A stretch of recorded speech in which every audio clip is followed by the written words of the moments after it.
Okay, now that we've covered the basic focusing methods, we've covered autofocus methods, and we've covered manual focus, now I'm going to go on to the really important concept, depth of field. Now what depth of field is, it's the amount of your scene in focus from the point of your camera. So when you focus on something, there's a focus point, and then how much before and after that focus point that's in focus is called your depth of field. Now it's not a sharp cutoff either. It's basically, it becomes gradually more blurred in front of that focus point and then gradually more blurred afterwards. So it's kind of more of a curve rather than a sudden cutoff. So it can look really sudden if you're focusing on a really close object and the depth of field is very narrow. Then it can look like there's a sharp cutoff. But it just means that's compressed, the depth of field is compressed.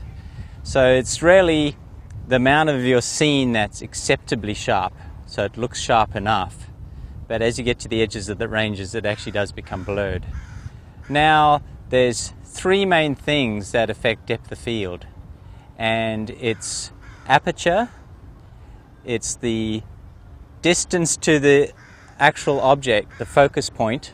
So the distance from your camera to the point of focus, that's the next thing that affects how broad your depth of field or narrow your depth of field is. And the final thing is the focal length of the lens. Now there's a lot of people who get technical about the focal length issue, and they say, well, if you have a wide angle lens and you take a photo with a wide angle lens and then you take a photo with a zoom lens or a telephoto from the same spot, technically the depth of field is the same if you have the same distance and you have the same aperture. But in this course I'm more interested in what the final result is. And the reality is, technically there might be the same amount of blur on the objects, but with the telephoto you're zooming in on the image. So you're taking a small little piece of the image, so things look more blurred because you're actually magnifying that blur. So it's really about the final result in the image. So when you look at telephoto shots and you see like a really blurred background and the person's nice and sharp, then effectively that's a really narrow depth of field. Whereas if you have the same shot with a wide angle, more of it's in focus and the blur is not zoomed in on, so it effectively looks like more is sharp, so it looks like you have more in focus. So it's really the end result of your photograph rather than the technicalities. So what I'm going to do here is I've got a little scene set up here. I've just got those flowers on that little post, and I'm going to show you the difference with different apertures first. So I'm going to focus on the front object and I'm going to change the aperture, and you're going to see the difference in the depth of field according to the aperture setting. And what it is a narrower aperture or a larger f-stop number will actually make more in focus, so you'll get more of your scene in focus. And a wider aperture or a smaller f-stop number will actually narrow that depth of field, so only a smaller part of your scene is in focus. So I'll do that first. I'm going to set it up so that we take photos of that front post flowers at different apertures, and you can see the difference. And then what I'll do is I'll actually change focus points, and you can see the effect of focusing closer or further away on the depth of field. And that'll really show you that as you move away from the camera, the depth of field actually gets larger.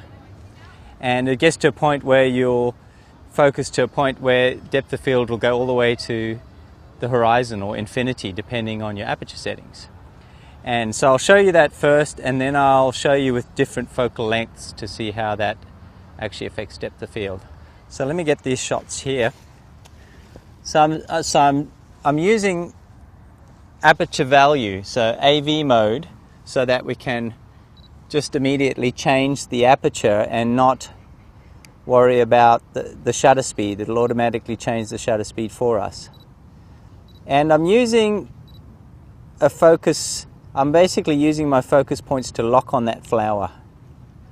So here we go, lock on. Okay, first shot. So that's at 2.8, so really large aperture, and you'll notice that there's a really narrow depth of field.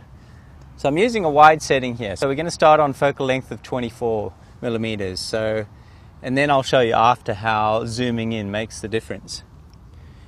Now once I've locked on this flower, I'm actually going to shift over to manual focus, so that way we can not worry about trying to get an automatic lock on. We've already locked on, so we just leave it on that. Now I'm going to shift to somewhere more in the middle. I'm going to set it to 8, and now I'm going to set it to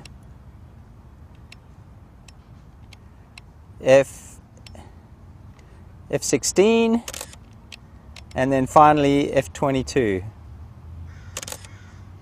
And now what I'm going to do is I'm actually going to set it all the way back to 2.8 and show you what happens to that depth of field when I focus further away. So I'm using 2.8 because it's quite a narrow depth of field, so I want you to see how that expands as you focus further away in the distance. Okay, now I'm going to show you, shifting the focus, how that depth of field expands. So now we're going to focus on that second post. Okay, so that's the second post. Now we're going to lock on the third post and a shot, and finally we're going to lock on the boat. And now I'm going to change lenses and actually put a larger focal length lens on so we can show you that effect more dramatically. So now I've actually got a 70 to 200 millimeter lens. So now this is when you really start seeing the depth of field effect, because you've zoomed in on the scene more, you've focused in more, so you see the blur effect more of the depth of field.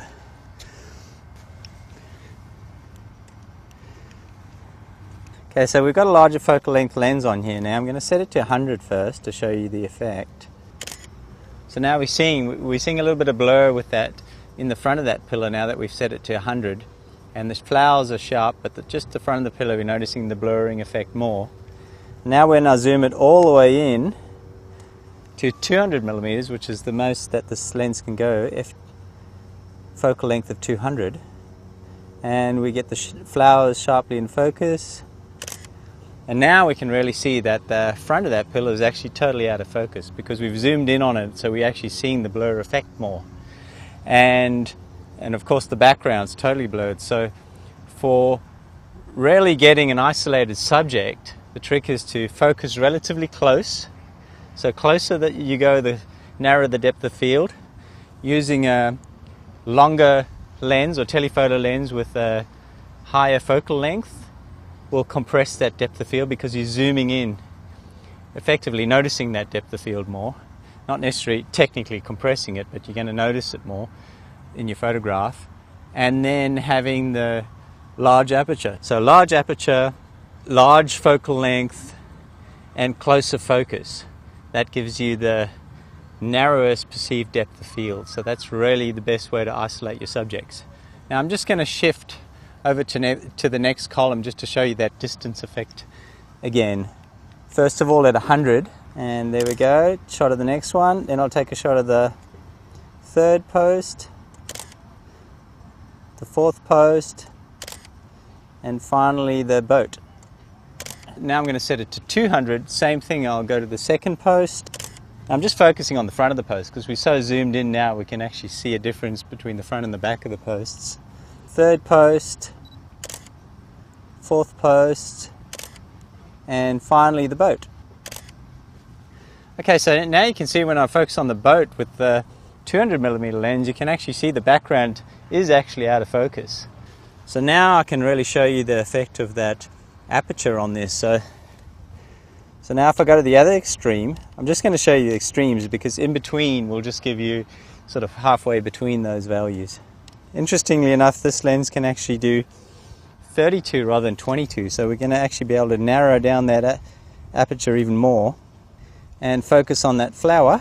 And here we go, shot of that, and shot of the second post, shot of the third post, shot of the fourth post,